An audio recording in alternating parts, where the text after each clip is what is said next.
Bueno, ya casi puedo decir buenas tardes, porque estoy escuchando ya el reloj marcando las 12. Bueno, os voy a hablar un poco de la gestión sostenible de los caíderos naturales de Ostra Plana y vamos a intentar conjuntamente responder a la posibilidad de recuperación o no de estos bancos naturales. El trabajo que les voy a presentar es un trabajo en el que ha participado gente proveniente de Limares, en Holanda, del CIMA, de la Universidad de Santiago de Compostela, de la Universidad de Cork, en Irlanda, del CEFAS, en el Reino Unido, del DSC, Dinamarca y el Agrocampus de Francia. Bien, una posibilidad para la recuperación de la producción de la ostra plana en el entorno europeo es la recuperación de las poblaciones naturales. Y lo que tengo en esta diapositiva son los beneficios fundamentales de la recuperación de estos bancos naturales. Por un lado, nos permite el establecimiento de una pesquería beneficiosa de la ostra y por otro lado se trata de una fuente. Como ya he dicho, se trata de una fuente de semilla natural y nativa de la ostra para su cultivo. Y también hay una ventaja de carácter ecológico, que es el hecho de que si recuperamos los bancos naturales de ostras, vamos también a proteger un hábitat de un gran valor ecológico. Y los bancos de ostras son considerados como parte de lo que serían los arrecifes biogénicos dentro de lo que serían los reglamentos establecidos por el proyecto Natura 2000. Pero además de ello, también hay otras cuestiones que pueden estar un poco en contra de la posibilidad de la recuperación de estos bancos naturales. Y esto es el hecho de que se trata de una tarea a largo plazo que requiere una financiación elevada y un compromiso importante. Así que cuando se considera algo así, hay que tener en primer lugar, tenemos que tener en cuenta la evaluación de la viabilidad de este proyecto. El objetivo fundamental del proyecto Oyster Recover es conocer el tamaño de la población existente y su distribución y cuáles son las principales amenazas, así como un análisis de su estructura genética.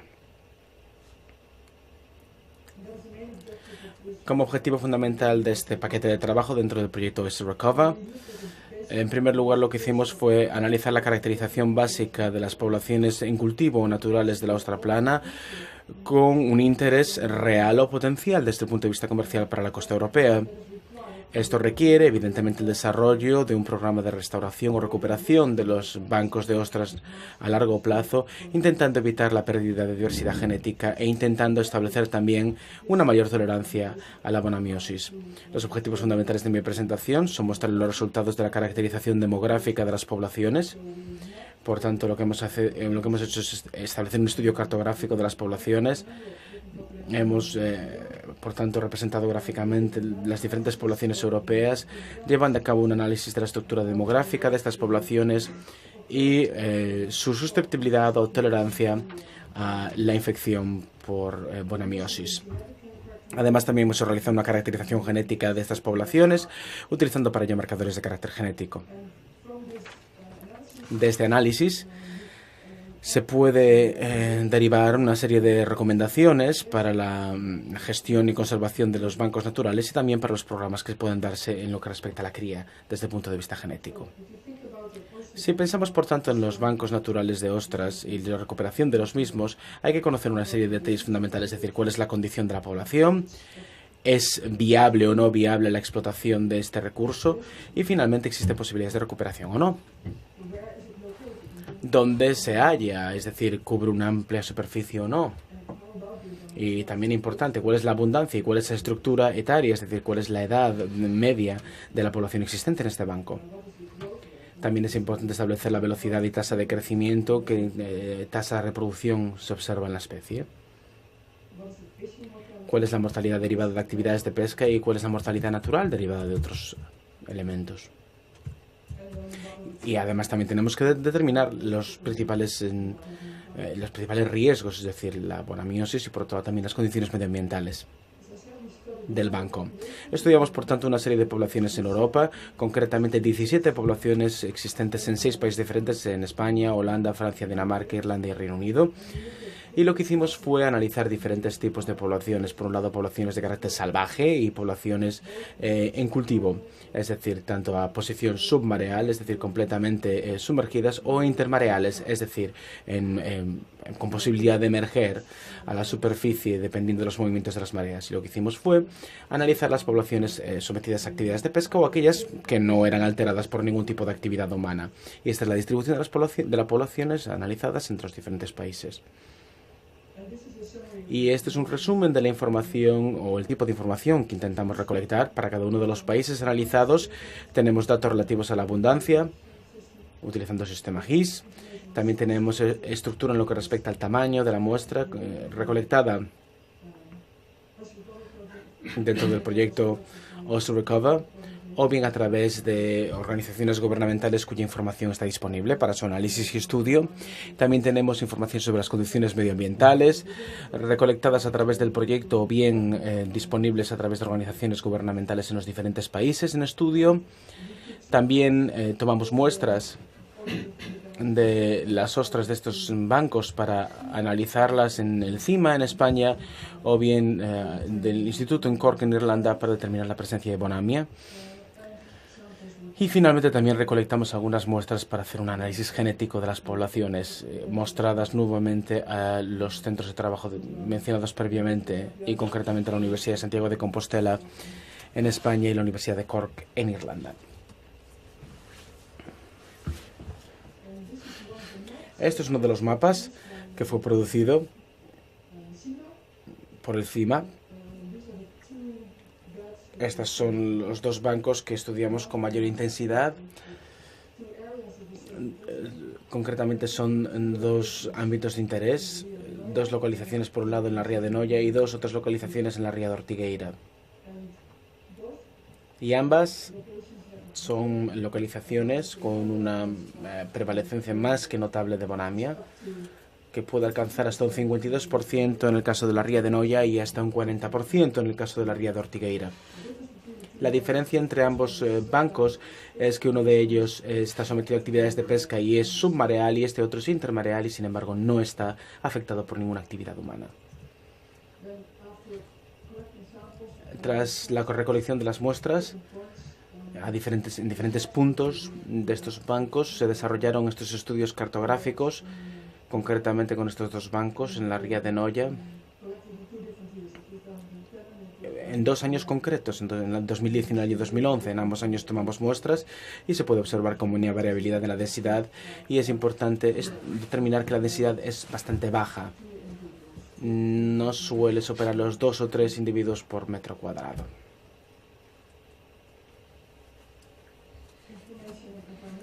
Después recabamos información sobre las condiciones medioambientales. Aquí tenemos un estudio de la fluctuación de la temperatura a lo largo del tiempo en los diferentes años de toma de muestras y aquí hay las fluctuaciones en lo que respecta a la salinidad del medio acuoso y recolectamos esta información de las diferentes localizaciones estudiadas.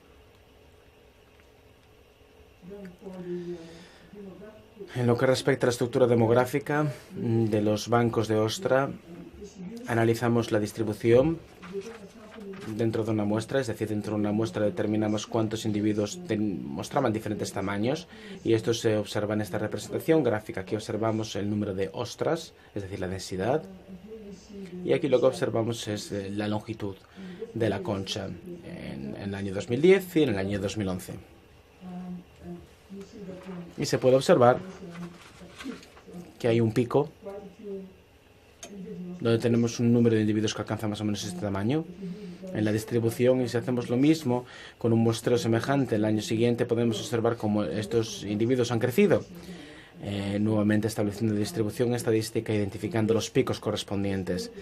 Este grupo, por tanto, es lo que denominamos una cohorte y esta cohorte probablemente ha aumentado en tamaño dentro de este año al año siguiente, mientras que esta otra cohorte ha aumentado en esta medida. Es decir, estos son los nuevos individuos que han ido apareciendo o creciendo. Así, por tanto, con la distribución en tamaño y en densidad podemos establecer claramente una serie de patrones en lo que respecta a densidad, crecimiento y muerte. Se realiza un trabajo semejante en Holanda, en Grevelingen, que está en el sudoeste de Holanda. Estudiamos concretamente dos localizaciones. Uno de ellos es un banco natural y el otro, sin embargo, es un punto de cultivo.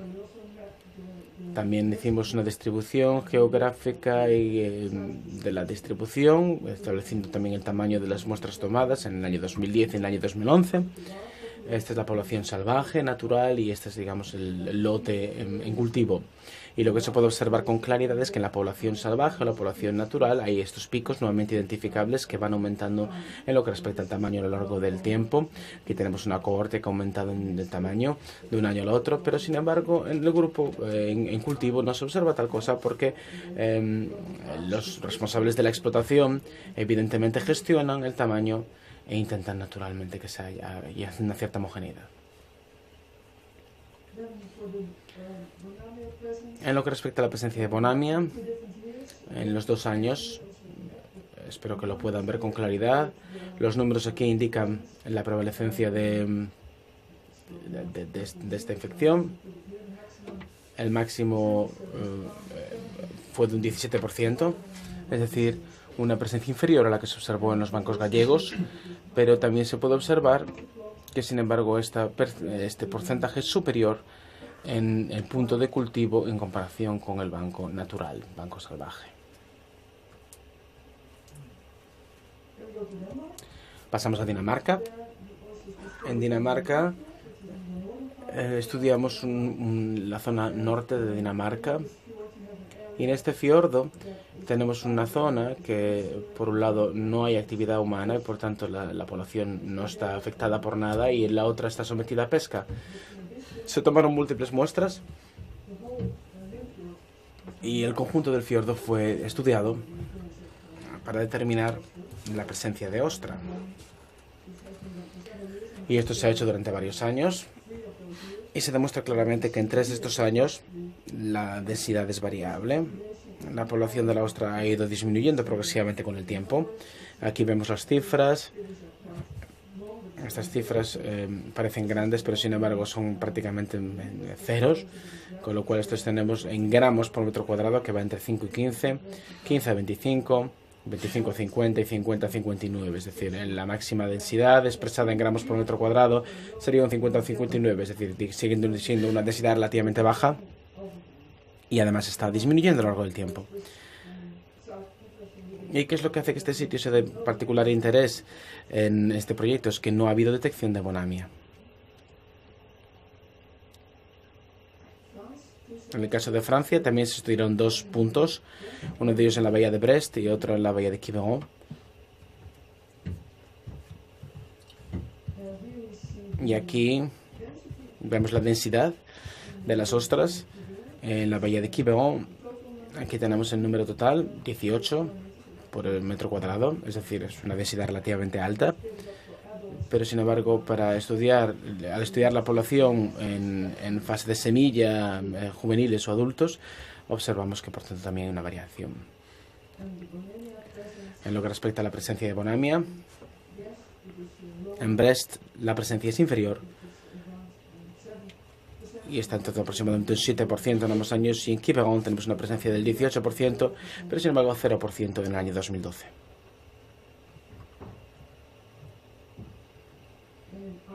En Irlanda también estudiamos otros 2 ámbitos, concretamente el lago Foyle y Clew Bay, la bahía de Clew, tanto en Irlanda del Norte como en Irlanda, respectivamente.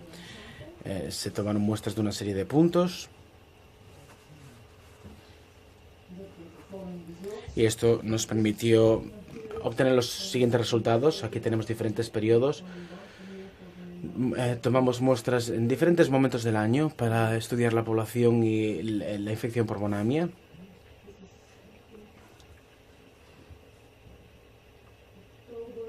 Pienso que esto puede estar en torno al mes de octubre, enero, abril, junio y nuevamente octubre otra vez. Y podemos observar que la infección por Bonamia está presente durante todo el año. Cada vez que se tomó algún tipo de muestra había presencia de Bonamia.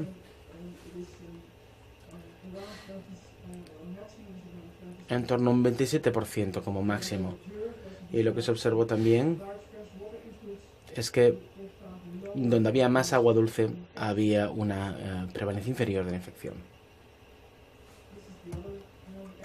Este es el otro ámbito estudiado, el lago Foyle. Aquí concretamente se estudió también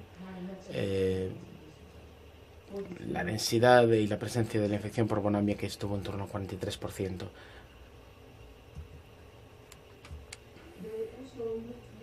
También se analizó más específicamente qué individuos dentro de la población tenían el porcentaje más elevado de bonamia. Y en estos dos gráficos para ambos ámbitos estudiados, uno de ellos con una afectación más a largo plazo y la otra con una infección más reciente, se analizó la presencia de la infección por los diferentes tamaños de ostra, y esto está expresado en gramos.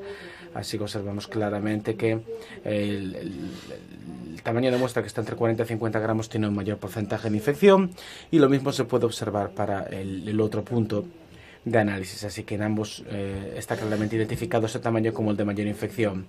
El motivo por el cual se encuentra una menor infección en estos tamaños es probablemente debido al hecho de que aquellos que estaban infectados probablemente ya hayan fallecido o llegado a este punto, es decir, nunca llegaron a este punto de desarrollo debido a la mortalidad. Y el último punto estudiado fue el río Foyle, que está en el sudoeste de Inglaterra. Este es el estuario del río. También se hizo un estudio cartográfico determinando una serie de puntos de muestreo, y esto nos permitió obtener este mapa de distribución.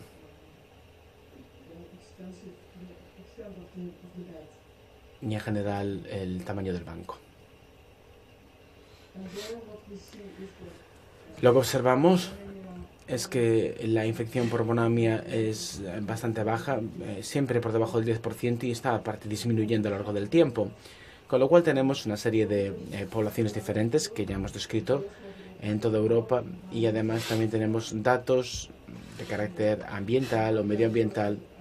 Así que lo que tenemos que hacer es analizar todos estos datos para determinar si existe algún tipo de correlación entre las condiciones ambientales y la presencia de infección por bonamia. De esta primera parte, que sería la caracterización demográfica de los bancos naturales, podemos obtener una serie de conclusiones generales. La primera de ellas sería que la densidad de los bancos de ostra en múltiples países son demasiado bajas para ser consideradas propiamente bancos de ostra, de acuerdo con la definición establecida por la OSPAR. Hablamos de un banco cuando la densidad es superior a 5 o más individuos por metro cuadrado.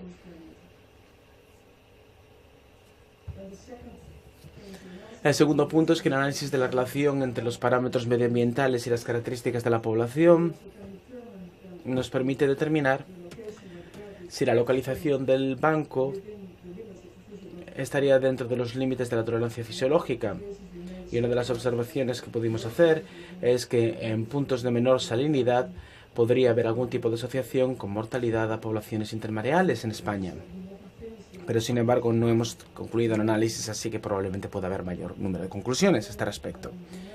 Y en lo que respecta a la relación entre la presencia de bonamia y las tasas de mortalidad, también hemos observado algunos resultados interesantes. Uno de ellos es que tras múltiples años de exposición, por ejemplo, en la bahía de Clou o en Hövelingen, hay una mortalidad relativamente alta debido a bonamia, lo cual implica que no todos los individuos son susceptibles de la misma manera a esta afección, a esta patología parasitaria. Así que en algunos casos los individuos fallecen antes de llegar a la edad reproductora, lo cual implica que hay muchos individuos susceptibles que todavía pueden reproducirse también, y esto supone que la población nunca llega a ser resistente por exposición al entorno o al entorno natural, es decir, porque hay un hecho que impide que las otras lleguen a la edad reproductora.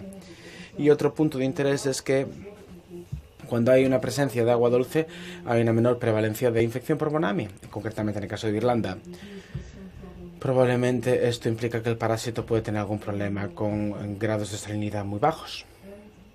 Y por último, también derivado del estudio irlandés, observamos que los umbrales de densidad para el desarrollo de la infección pueden ser significativos en Irlanda, y estamos hablando concretamente de umbrales de en torno a 5 individuos por metros cuadrados. Si la densidad está inferior, está por debajo de esta cifra, entonces la infección también estará más limitada. Y luego pasamos a la caracterización genética. Ciertamente esto va digamos, a solaparse un poco con la presentación de Belén, pero espero que no sea en exceso. Estos, digamos, son los diferentes puntos de muestreo que hemos estudiado.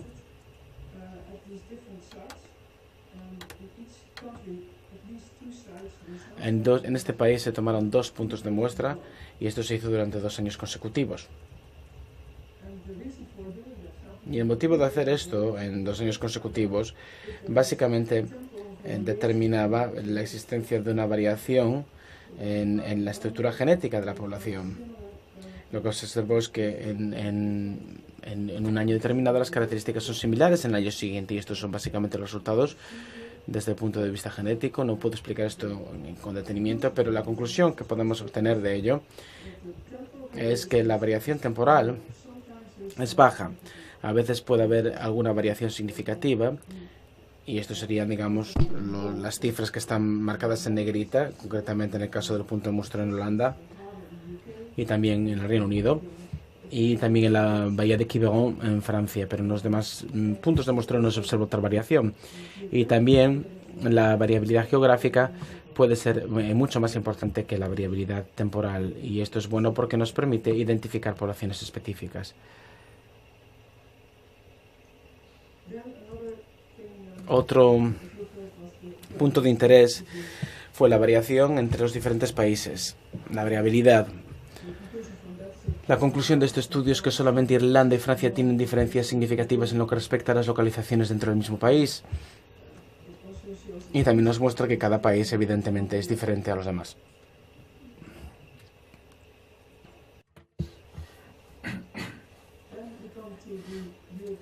Después estudiamos la variabilidad europea, ya hemos visto este mapa anteriormente, y lo que se derivó de este análisis genético es que básicamente se puede identificar 3 grupos. El grupo español, el grupo que contiene Francia, Reino Unido e Irlanda, y el grupo nórdico, que incluiría las ostras danesas y holandesas. Hay hasta una variación 4 veces superior entre los grupos que dentro de los propios grupos. Esto implica que ciertamente son grupos diferentes, genéticamente caracterizados de manera diferente. Existe una hipótesis que nos permite entender la existencia de estos grupos, y probablemente tiene que ver con la dirección de las corrientes, es decir, la dirección prevalecente de las corrientes en esta zona, que va fundamentalmente de dirección sur a norte. Ello implica que no va a haber individuos que se trasladen de esta zona a esta otra zona, porque existe una barrera. Mientras que, sin embargo, aquí sí que puede haber intercambios entre estos grupos. Y este grupo también puede tener intercambios genéticos con este otro grupo, pero siempre en la dirección sur-norte. Y también se observa, digamos, un flujo genético similar en todos los grupos. Y probablemente los grupos localizados en Holanda y en Dinamarca reciben un mayor flujo genético que aquel que están donando debido a la dirección de las corrientes. Por ello, a modo de resumen de esta caracterización genética, podemos concluir que la variabilidad temporal es baja, pero está presente, y que solamente los franceses y los irlandeses tienen diferencias dentro de su propio país.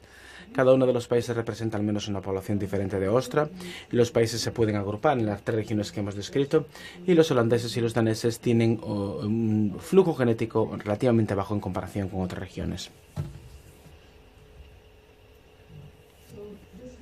Y esto evidentemente tiene algunas implicaciones desde el punto de vista de la gestión de los bancos.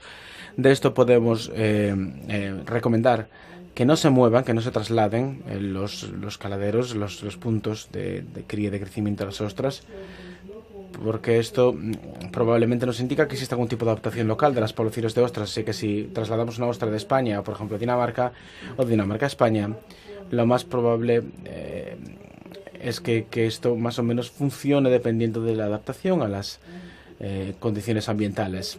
Y también yo creo que se puede deducir fácilmente que también hay una especie de estructura natural existente y que se puede identificar aún a pesar de la gran cantidad de movimiento de ostras que ha venido teniendo lugar desde la época del Imperio Romano.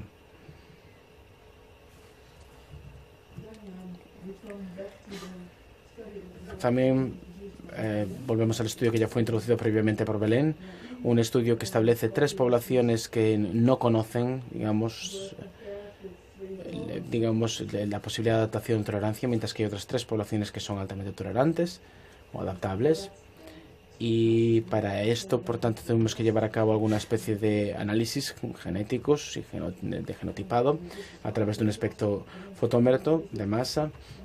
Y de esto que también presentó Belén, se puede observar claramente de este diagrama, de este dendrograma, cuál es la correlación o cuál es la relación establecida entre las diferentes poblaciones. Y de esto podemos observar que entre las poblaciones tolerantes y no tolerantes hay una diferencia.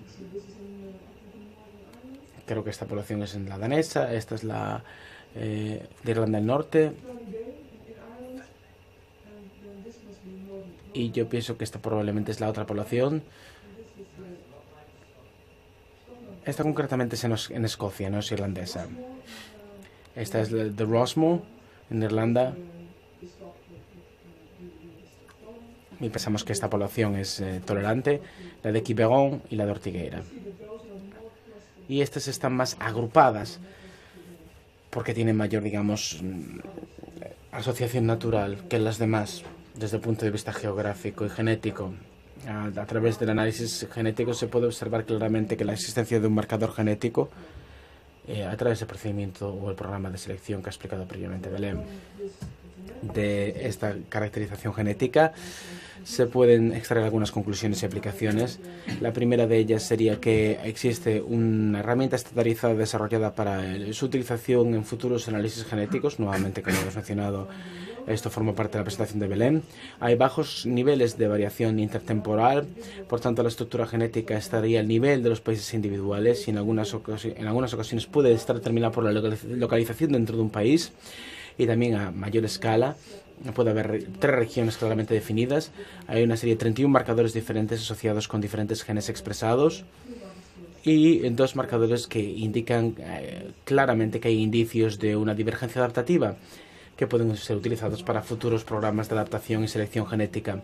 Además, estos genéticos pueden ser importantes para lo que respecta a la selección de especies con mayor resistencia a la enfermedad. Me gustaría concluir esta presentación con una serie de recomendaciones generales. En lo que respecta a la gestión de los bancos naturales de ostra, me gustaría recordar que nuestra recomendación principal es evitar la transferencia de ostras infectadas o de otras especies a zonas que no hayan sido infectadas por el parásito. Esto evidentemente tiene que ver con la presentación de Sarah, que demuestra que no solamente las ostras, sino otras especies pueden ser portadoras o huéspedes del parásito. Por ello es importante tomar especiales precauciones en los procedimientos de transferencia de zonas infectadas a zonas no infectadas. Y hay que tomar especial precaución también con otras especies presentes o también con el equipamiento empleado. Otra recomendación es que es importante minimizar la transferencia de ostras entre regiones geográficas, es decir, países o mares dentro de un mismo país, si queremos recuperar la población de los bancos naturales. Y esto es importante porque es importante preservar en la medida de la posible adaptación local de la especie. Es decir, las ostras que ya están en una zona determinada probablemente están más adaptadas geográficamente a las condiciones medioambientales. También recomendable establecer una serie de umbrales de densidad para la repoblación, es decir, por debajo de 5 unidades o individuos por metro cuadrado.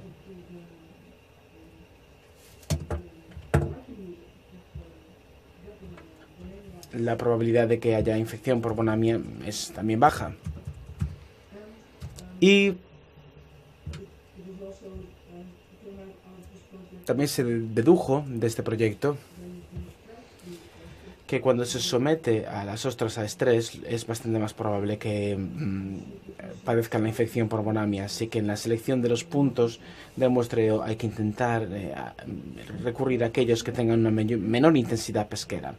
Y en lo que respecta a los programas de cría selectivos, hay que utilizar las supervivientes de las poblaciones infectadas localmente, teniendo cuidado también, especial cuidado con lo que respecta, digamos, a la utilización de muestras para la cría o reproducción. Hay que tener en cuenta que es importante tener una cantidad de variabilidad genética suficiente para evitar la mezcla de poblaciones y además al mismo tiempo hay que tener en cuenta los marcadores genéticos, seleccionando las mejores familias, la mejor progenie, como se hizo, por ejemplo, en Irlanda, intentando reproducir las especies supervivientes a infección. Pero además los puntos de muestreo donde hay desove, donde hay semilla, a veces no hay demasiado control y por ello es mejor utilizar puntos de cría controlados como punto de partida. Y también es importante utilizar, como ya he dicho, marcadores genéticos para elegir las mejores familias o la mejor progenie, como ya explicó Belén. Ahí es importante tener la colaboración de un instituto de investigación. Y finalmente, hemos obtenido resultados más que interesantes del proyecto Oyster Recover, que nos muestran claramente que hay gran cantidad de información disponible sobre los bancos de ostras existentes en Europa.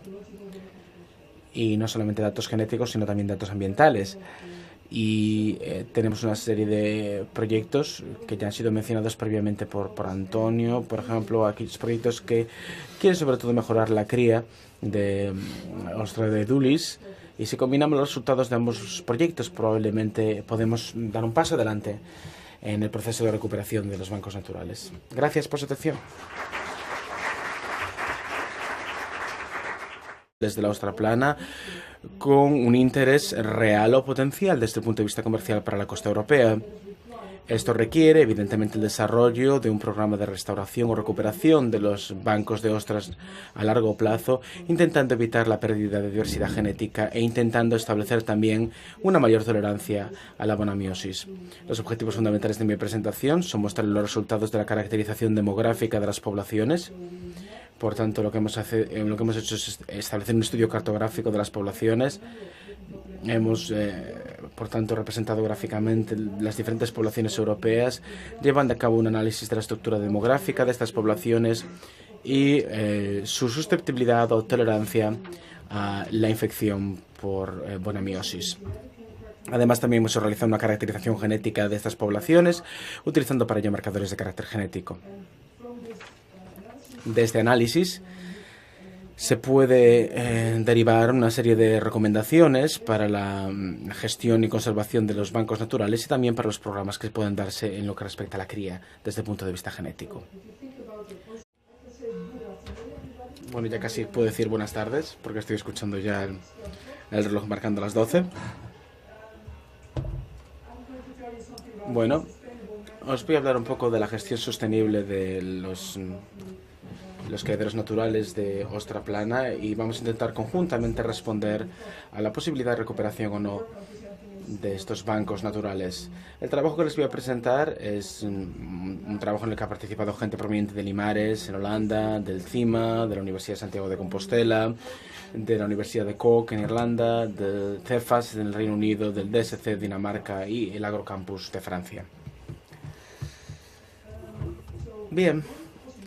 Una posibilidad para la recuperación de la producción de la ostra plana en el entorno europeo es la recuperación de las poblaciones naturales.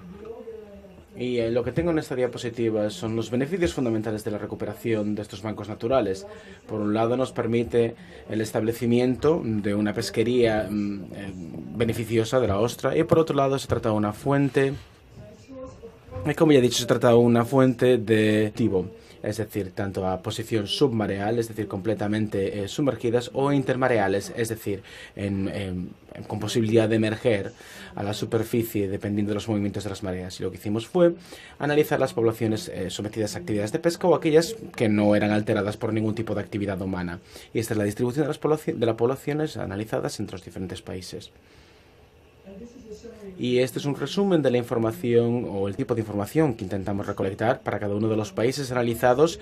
Tenemos datos relativos a la abundancia, utilizando el sistema GIS. También tenemos estructura en lo que respecta al tamaño de la muestra recolectada